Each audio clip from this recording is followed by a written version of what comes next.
Okay, so confession time. Working on the tracks in the last episode, and unfortunately I made a complete and utter cock-up, okay? Now, the instructions down here, which aren't too bad to be honest, and they're calling out for all the parts, putting them together, great. Unfortunately, made a bit of a faux pas because for some reason in my mind I'm building an Abrams and all things like that, and obviously they have track pads, and when we're talking about pads we're talking about the rubber area which goes on the outside of the track, on the armour, to stop it damaging and giving it more grip on hard surfaces. So I'm just thinking, and I'm looking at these down here and we're going, yeah, no, these are great, no problem at all, and it's going together quite well.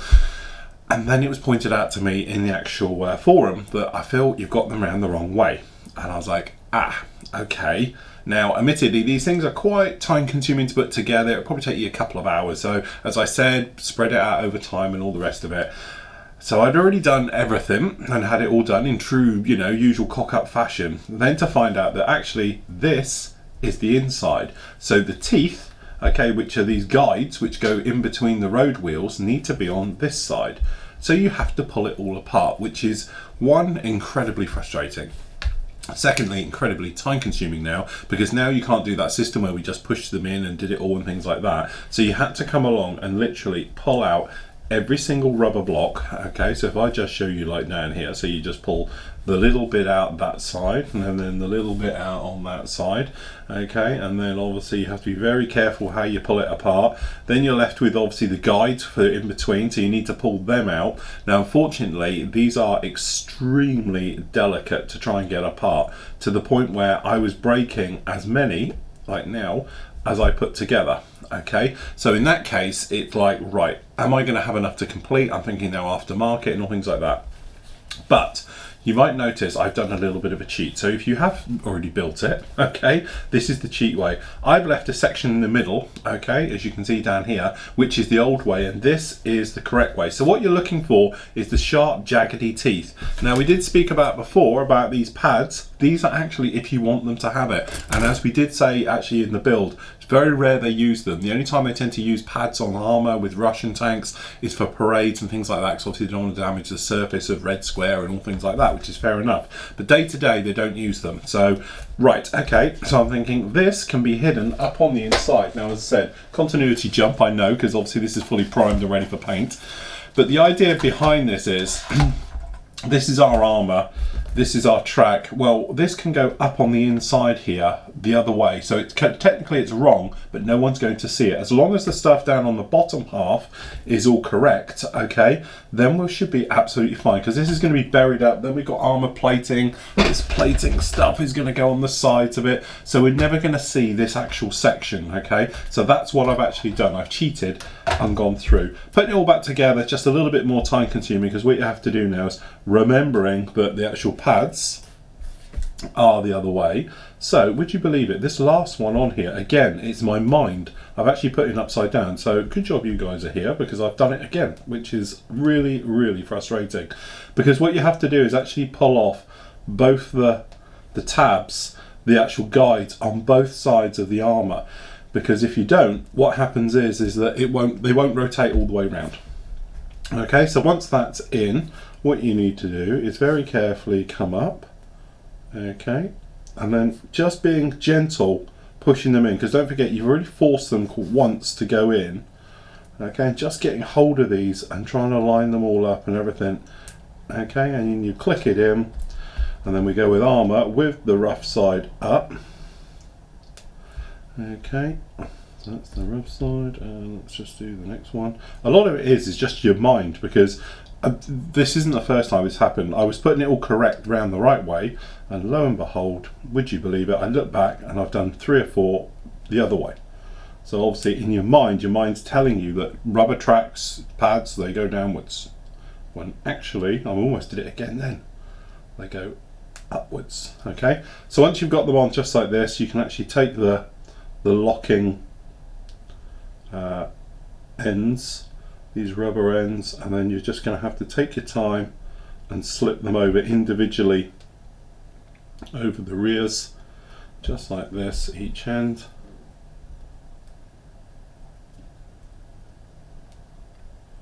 Making sure you get the right two.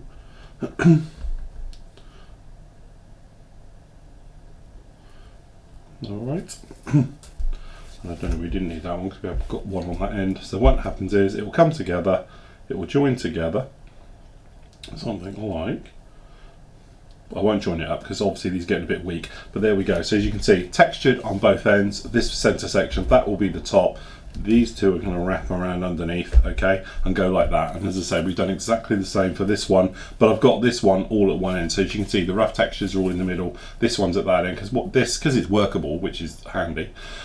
We can put this in, put it together, okay, and then run it round so it's out of the way, okay, and it can't be seen. If you wanted to, obviously you could do the lot. My worry is you do get extras. So on here we've basically got one sheet extra, which is quite handy, but if you didn't and you started to pull them apart, sometimes the center pin between the two, this very delicate part in the middle of these two, sometimes they snap. And to be honest, I broke about 10 doing this, and a couple of end pins as well, they broke and things like that. So sometimes it's just worth taking your time. So the moral of this story is the instructions are correct. It does show it on the outside and everything else, but for some reason I just got it completely round the wrong way.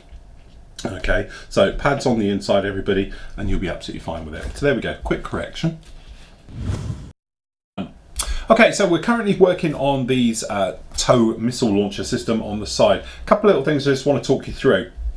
To start with is working with, we move this out of the way, quite delicate parts, as in detail like ribbing work, how to get it sort of seamless and have no problems with it and all the rest of it. So obviously my chosen tool for doing this type of work is this guy. Okay, this is an Alex scraper. It's one of these carbon steel, tough as nails jobs, okay? And then all you literally do, pick the size curve that is the closest to what you're dealing with. So if we just redo this one down here, and I always go slightly bigger, okay? Then all we do is just using a sideways rocking motion, just go along. As you can see, you get all the fluff and the bits and pieces, and we just get rid of that. And it gives you a nice clean finish. Okay, now the trouble is when you get in the top here, and you might notice we've got a little bit of, you know, different horrible bits at the top here and everything else. You can't really get in there with a scraper. Okay, also you've still got perhaps little marks down here. Even with a polishing one, you're still going to get little bits and pieces. So what I do is use your weld action glue to your advantage. Okay, so what I'll do is I will pre-glue the entire area, generous amount on top, and we'll do the underside. Okay, and what you're doing is letting that all soak in. Okay, so we're just going to go right the way around it. Okay, so everywhere. So you've got too much than you need. Then obviously we're going to go with a direction. What we're going to do is just going to brush in the same direction. Now what's going to happen is this is going to melt any ridges you've actually got, and you just want to keep it quite wet. Don't let it dry out, otherwise it'll drag. Okay, and you're just going to go right the way over. So if we do all these areas, okay, and then what happens is when it starts to dry out, it'll start to drag, so you can carry on, and this will give you that sort of brushed metal effect. Then you can look at it and think, yeah, it's still got a load in there, so you re-wet it, and because you're softening that plastic, what's going to happen is you're going to physically melt through it, but the larger details, because obviously it's thicker plastic, will stay. Okay, and it's just a case of keep rubbing at it until the physically will go. All right, now it's a bit of a balancing act because obviously you want it to be strong enough, but as soon as it starts to drag and you can see brush marks in it, I tend to do a couple of few little passes and then re-wet like there and come in and do it. Now this is great on gear where you've got various problems and things like that going with it. Okay, so we just come across here all the way around now just to tidy up. And this is because it's drying off now, so this will give us that brushed look. Okay, so you can see up here, particularly nasty, just going to grab a bit and we're just going to go over. Okay, and then back and forth, back and forth. Okay, taking in the texture just to get rid of it. And what you're doing physically is just melting it out, okay? But because you've got the larger bits of plastic, they shouldn't be affected by it. Okay, you just work your way along like all of these. So again, we'll just do along here. But as you say, it works really well on undercarriage where you've got perhaps details you don't want to obliterate and destroy. But it's just letting the weld action glue melt, get hot, melt that plastic, and then gets rid of it. Also, it's great for seamless work. Okay, now as you say, trouble is though, this is all soft, so you don't want to touch it Otherwise, it's going to be a bit nasty. Okay, so we'll leave that to one side, then I'll do the other end in a minute. This guy is one we did earlier, and as you can see, we've got very little seam lines on any of this all the way around. Okay, and we've put the bung in just at the end. Okay, all right, now we've placed this guy on here, which is this guy over here, which is your M6 or M7, depending on which side you're on. And then down here we've got a couple little bits of photo etch, and then the easiest way is, to be honest, we've just got this guy here. So we're just going to grab our plier, little tweezers, and we're just going to bend it round 90 degree over a curve. Okay, and same on the other side. Now the instructions are a little bit vague how this goes on again, so we'll just bend that around 90 degrees. Okay, we'll just do the other one a bit more quickly. Okay, so I find just go bend the first one and then the outer one will give you the correct sort of curve shape. Alright, and so a bit fiddly, but it's quicker to do this than it would be to use a actual bending photo etch bender. Okay, so that's down there. Then we got over here a little bit of super glue, and it's been going off a while, so it's a little bit thicker. And all we're going to do, not too much of it, little dab just on these ends over the bolts on the curve, just like that. All right, and then what we do, we grab these guys. Okay, and these fit over the bolts. Okay, so you just drop him in. So it's amazing when you do the other side, they just popped in no problem at all. You come to this side and they're like, oh, there we go. So the bolts physically push through the holes. Okay, so if we just grab this side, go on this one, popping down again, a little bit of a nudge, bolts push through, so then they hook round the outside just like that. Okay, so you let those dry, and then you can mount them on the backing plate. So this is this backing plate we got down here, L17 on there, and they just fit in. The only thing you want to do, this bit of wiring, which to be honest you can't really see it, it is in there though, that goes in here, L5, put that one in. So put the first tube in, okay, then put L5 in, then the second one, then you can put T1 on, which is a little bit of rubber, okay, and everything else, and then it will dry just like that. And this one, as you can see, is a little bit more shiny because we've used that weld effect right the way over it, as you can see, and that's drying on there just like that. All right, so the first, we haven't put the front covers on, sorry, the back covers. The front ones are on just like this, but the back ones we can do red. We'll do them as a separate, it'll be a lot easier. So we'll finish off the second one, get that one put in, we can do that one. At the same time, we've also taken care of this guy down here, which is all the Ds. So we've got D6, D11, D12 and D15. This is this one, this light section, purely because I wanted it to be drying ready so we can fit this one on. We've also fitted underneath here, you might see, we've got G12, which is a moving part. Okay, so it flicks up and down on the back just like this. Okay, all right, so that one's in, and we've cleaned up, and we've used that weld action cleaning again on the aerial, which is going to sit in here, but again it's too fragile at the moment. We will put that in nearer the end of the build. Okay, so once we've got all of those done, we can get those fitted, they can be off drying. So next up is, looks a little bit complex, but we'll go right the way through it. This is the mine plow system.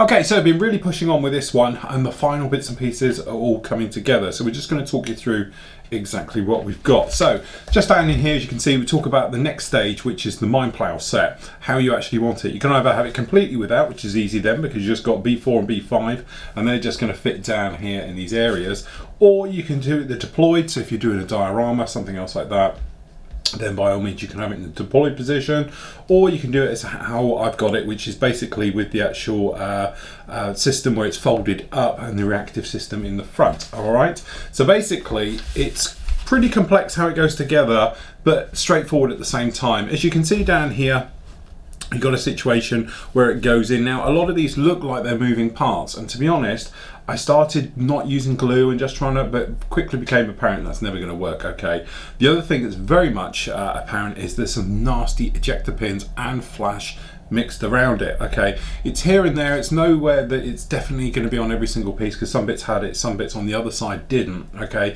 but just be careful, watch your ejector pins, clean them up, make sure they're nice and flush and everything else before you try and put this together. Otherwise it's going to come back and bite you, literally, because what's going to happen is you're going to try and put things in, you're going to get big gaps, things then drop out, and it's a nightmare all the way through. Okay, so just take your time going through here, and also be mindful of what parts you're using. So down here you've got where it says 2 and 3. Obviously we're doing mode 3, so we're using P14. If you were doing it deployed, you're going to need P23. Okay, and it's the same with all of these parts, and it talks you through them all the way through.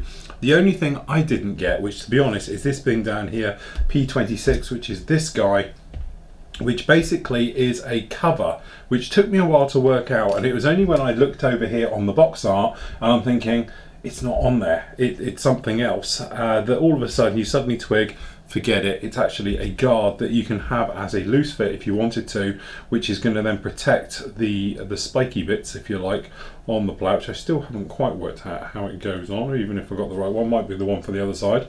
Okay, but that's what it is. So it's a cover that goes over the front of this, and you can see it actually on here. They sort of come down on a diagonal on the blade on the front, but you look at the box art, it's not. I think it looks a bit meaner without a nice guard on there. All right, so that talks through those. Obviously same on the other side. Then you've got the electronic mouse countermeasure system, which are the poles on the front, which are these two guys just down on here. They obviously very straightforward, 2 halves go together with a pin in, and then they clamp in. Then it's just a case of putting them on the front. So it's just mindful of which ones you're going to use. The actual bottom of these, as you can see down here, has, and I was a bit worried about the ejector pin showing, now I know why, because you don't see it.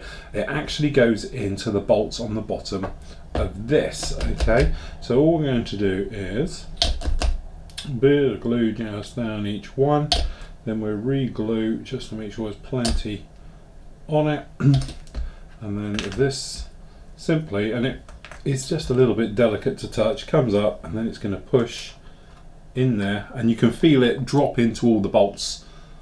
Very straightforward. Okay, bit of a nudge, and that sets that in place just like so. And then the other one is all of this plate, but just the end of the other side. So again, I'm double gluing just to make sure it all goes in there.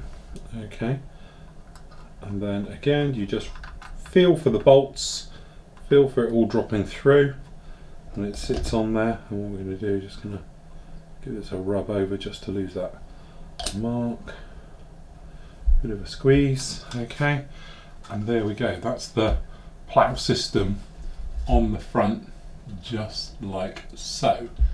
All right, so it's a little bit complex the way it goes together. Just take your time with it and make your way through the stages, stage at a time. Don't get too confident about taking bits off the sprue as well, because otherwise that can come back and bite you. All right, so last bit, we've got this guy down on here, which is this little guy sticking off the back here. So pretty straightforward, as you can see, it's just 2 parts go together, the end cap goes on, and then the little hammer device, if you like, or the winch on the back. Okay, that just fits on, and it hangs right off the back. So when you see it like that, you can see it hanging off. Now we've put the drive sprocket on the rear, we've actually got the front idler wheel on there, and we've put these return wheels on. The reason for doing them now is because we're going to prime all this up in one and everything else, so we might as well put those on. All right, and any other parts you want to put on there.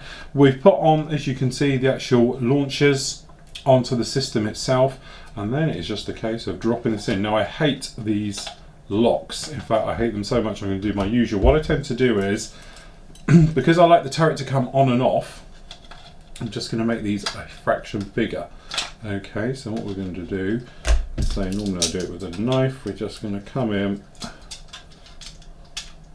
Now the reason for making these slightly bigger is so I can get it on and off without any problems. Okay, and when I say problems, I mean actually doing it. So a couple of snips like that, and then this guy then should drop in.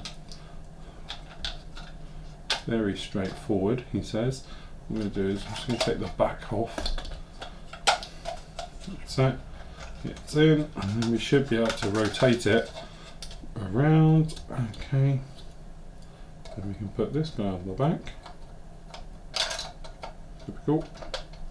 Fine all the way through this, and then we get to this point. And as I say, the only trouble is it's all a little bit delicate. Now the reason for having this off is purely because I can then paint this, dry brush it without it being on the tank. Okay, one little thing I didn't do when we were putting this together, I failed to mention, which I'll just do now because it's quite handy to come off.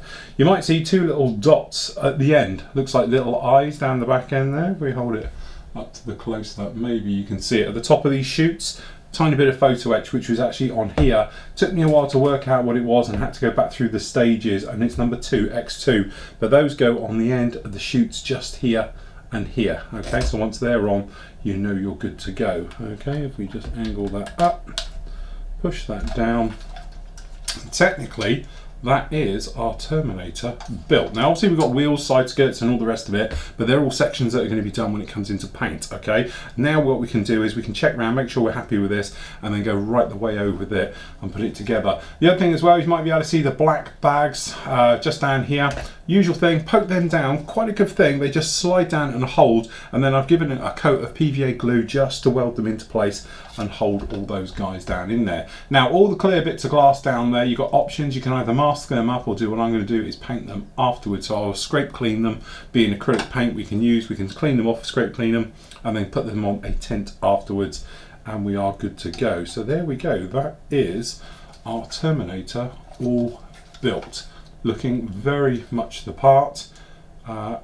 Been a good build, not totally flawless, I must admit. It's probably one of Meng's worst ones, purely because a little bit of flash here and there, and certainly ejector pin marks to take care of and make sure they're clean and everything else, but certainly something a bit better. Doesn't quite look like a Terminator yet, because that's when the side skirts all go on and all those areas like that, but we do have them here, and when these are fitted on, it's really going to come to life then. But obviously we need to get gear on, tracks and everything else, so we'll put them on afterwards, fit them down, and then we'll probably do the last bit of weathering, camo work, stuff like that with them in place. All right, so very straightforward. But there we go, that is the build work all done. So what we can actually do now, clear all this away, get it over to the spray bay, we get some primer down onto it, then we can look at exactly how we're going to paint, weather and everything else. And also we can have a quick look at what schemes we're going to go in with this one. Are we going to do Splinter, which is my chosen one of doing it in Desert Splinter camo, or perhaps we might do something a little bit more traditional and go with sort of the two-tone that we can see up there. Okay, so next up we have our Terminator all done, looking very, very nice. I'm just wondering if we can get this off without breaking it. The actual upper turret, there we go. Okay, the lower turret I think we can leave as possibly is. Oh, well, we've just broken a bit off. Okay, we'll fix that in a moment. Okay, just because it'll be easier to get in all those areas. So now we can get a coat of primer on for this one. So for this we're going to be using Stynol Res, which is our favourite, which, trust me, after just using Vallejo stuff a moment ago on a different project, just drove me about an hour of my life I'll never get back. Okay, so give it a good shake up. Okay, then I'd let it stand. One thing I've learnt with these things is I wouldn't decant them out the top, because as you can probably see on here, we have a chewy, crusty bit on the actual lid. I'm preferring to unscrew it and pour it. Okay, that way you just get a cleaner result. All right, so for this guy down here, I've got a Evolution with a 0.2 needle, with a 0.4 needle in it, to be honest. We'll just pour a bit of this in. All right, so we're not going to go overboard with it. Just check our flow. A little bit heavy, so we're just going to turn down the air pressure, back it down just a little bit. All right, and then what we're going to do is just spray away. All right, so we'll start on the underside, just generally working around absolutely everything. Okay, so it's a bigger needle, so it's going to cover heavier and better. Okay, as we can see, we're just rolling it around just like that. So what we'll do, we'll stick it down, I think. I'm tipping it everywhere. I am definitely having one of those afternoons today where I'm making a mess no matter what I seem to touch. Okay, let's stick this on here. All right, and now what we can actually do is get in from all the angles. Okay, I've got to coat this down. What we're going to do is hit the extractor, gets a little bit smoky. Move these. Okay. I'm just getting into absolutely everywhere. First bit gone. So it's a 0.4 needle in here, so it's going to go through material a lot quicker. Okay, so just go around the back, just down in here. Alright, and then what we can actually do is things like the side armour. So what we can do, to be honest, I'm just going to grab a bit of blue tack, or white tack in this case, just stick it to the side, and then we can use a bit of a tool or equipment or whatever you want to do just to hold that in place. So we can just come up,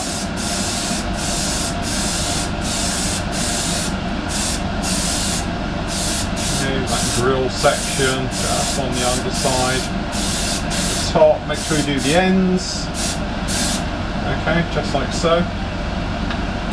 Alright, and we can do the same on the turret. So just don't put too heavy a coat, just go light, just so you get in from all the angles without flooding too much. Down.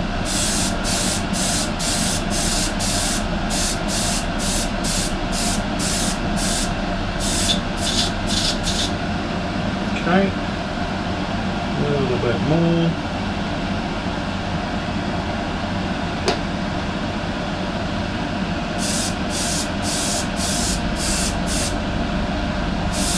Just trying to get in from all the different angles as you go.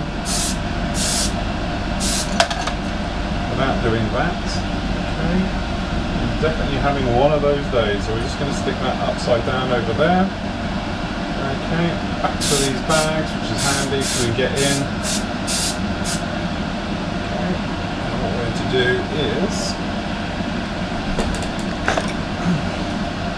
these are going to have to be hand painted anyway, but we want to do the barrels. Get a good coat of this on so paint will take to the barrels. Being metal, okay, no problem with those. Alright, now we just try and flick this guy up the right way without breaking anything. Alrighty, touch up. Okay.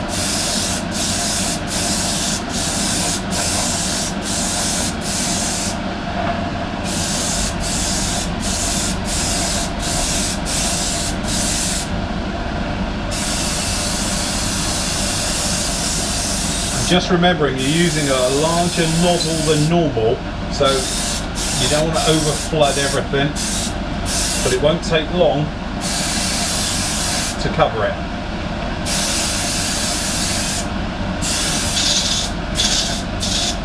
There we go. How easy was that? So just to keep things moving, got a hairdryer just on a warm setting. This will just stop any runs if you've gone in a little bit too heavy, but also hopefully it'll give the paint a little bit more texture, because it'll stop it slightly self-leveling. I want it to dry a little bit quicker.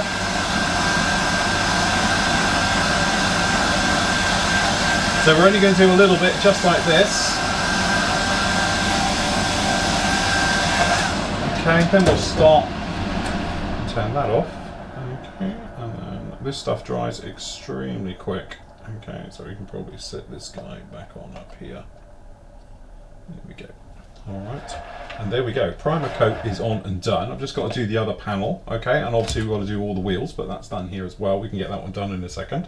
This is looking good. The paint is taken nicely on the entire length of the barrels. Nice join where we obviously added the turned brass onto the aluminium barrels on the end. So that's looking nice as well. I think that'll dry lovely once it's ready. Okay, and everything else. So what we're going to do, we're going to give that a couple of hours completely go off, all right, and then we can come in with our first little bit of pre-shading running around with this guy, and then obviously we can get our first coats, base coats down there and everything else, and then we can look at how we're going to tackle the splinter camo.